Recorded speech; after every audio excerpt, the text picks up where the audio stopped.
A veces, ¿sabes? Las transformaciones más potentes en la educación no surgen de un plan perfecto, de esos que están medidos al milímetro. No, surgen de todo lo contrario, de abrazar el caos, lo inesperado.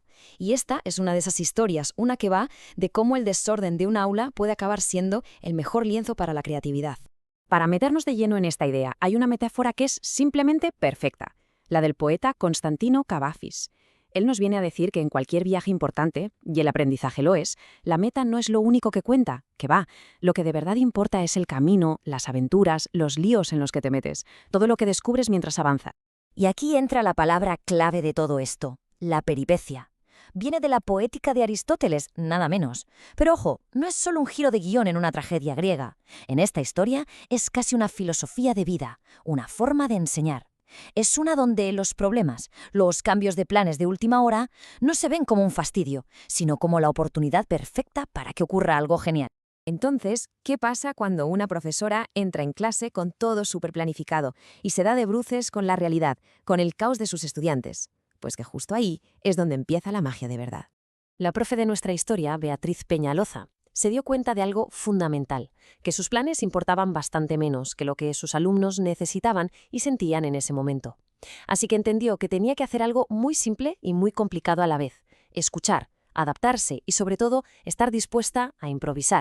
Como suele pasar, todo gran cambio empieza con un pequeño problema, con una chispa que lo enciende todo.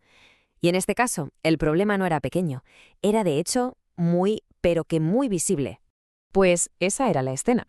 Un ambiente que, vamos, no invitaba a estudiar para nada.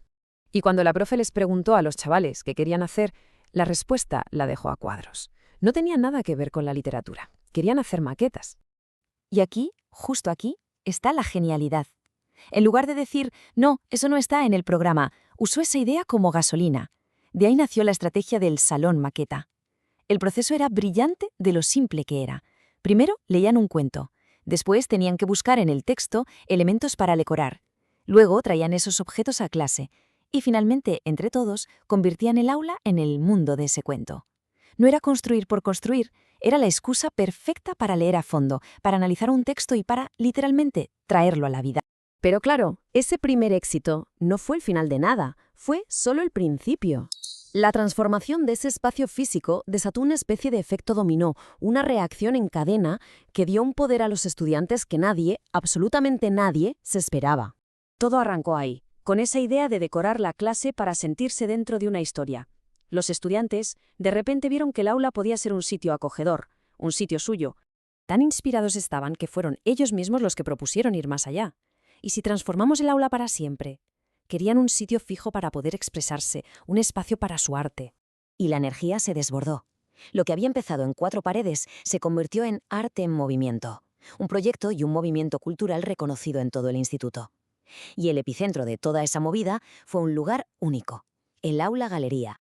El aula galería era un espacio vivo que respiraba. Tenía paredes blancas para que expusieran sus obras, como una galería de verdad, y una pared entera de pizarra para la expresión libre, para el arte del momento, eso sí, con la norma de que había que borrarlo para que otros pudieran crear. Se convirtió en el corazón creativo del centro, un lugar que aguantó más de 6 años y que demostraba que el arte y la literatura eran de los estudiantes. Con los estudiantes ya a tope, pidiendo más y más, el movimiento se hizo grande. La creatividad saltó los muros del aula y se extendió por todo el instituto y por la comunidad local. Y aquí viene un cambio de mentalidad súper interesante. Inspirados por el escritor Rod Medina, pasaron de ver la biblioteca como un santuario silencioso y lleno de polvo a verla como un parque de lectura, un sitio dinámico, activo, con vida. Y claro, esta idea fue la semilla del siguiente gran proyecto. Con esa nueva idea de biblioteca, los estudiantes se montaron un verdadero ejército de la lectura. El plan era la bomba. Cada uno elegía un libro que le gustara de la biblioteca. Luego diseñaban un stand promocional en 3D para llamar la atención. Después se iban por las clases de los más pequeños a venderles el libro y para rematar publicaban sus reseñas en Instagram. El resultado, un interés masivo por libros que llevaban años cogiendo polvo en las estanterías. Y la energía no bajaba, ¿eh? Este número, el 8, representa algo muy potente. Las 8 ediciones que llegó a tener el concurso literario Teresa de la Parra, otra iniciativa liderada por ellos que se convirtió en toda una tradición en el instituto. Y la lista es que no para. Montaron en Buena Onda un programa de radio en una emisora local de verdad. Crearon sus propios libros de poesía con materiales reciclados. Llegaron a adaptar el Quijote a dibujos animados digitales usando programación, e incluso organizaban cafés literarios e invitaban a escritores de la zona. Una auténtica locura creativa. Pero quizás el proyecto más ambicioso de todos, el que fue el colofón final, fue uno que consiguió traspasar los muros del instituto para implicar a toda la comunidad. Uno que unía arte, ecología y un sentimiento de pertenencia muy fuerte. Y este proyecto, el Jardín de las Musas, es la culminación perfecta de todo el viaje. No solo se dedicaron a embellecer unas jardineras que estaban abandonadas, fue un proyecto colaborativo total. Estudiantes, profes, un artista local, empresas, familias, todo el mundo a una. Fue la demostración de que ese impulso creativo podía transformar físicamente el entorno en el que vivía. Y al final de todo, pues volvemos al principio, al poema de Ítaca. Este camino tan largo, tan lleno de giros y de sorpresas, ha revelado la lección más importante de todas. Esta cita de Paulo Freire lo resume a la perfección. Al final, el objetivo nunca fue solo que los estudiantes leyeran más libros. El objetivo real era que aprendieran a leer su mundo, a observar lo que tenían alrededor, a entenderlo y, sobre todo, a interactuar con él. El punto clave, entonces, es este.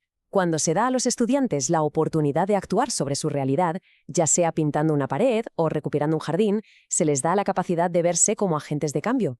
La lectura dejó de ser algo pasivo y se convierte en acción pura y dura. Y esta es la pregunta que se queda flotando en el aire. Porque esta historia no va solo de un aula en Venezuela. Es un recordatorio de que el potencial para la transformación está en todas partes, a nuestro dado, esperando a que alguien se atreva a romper los planes y a embarcarse en un viaje lleno de peripecias.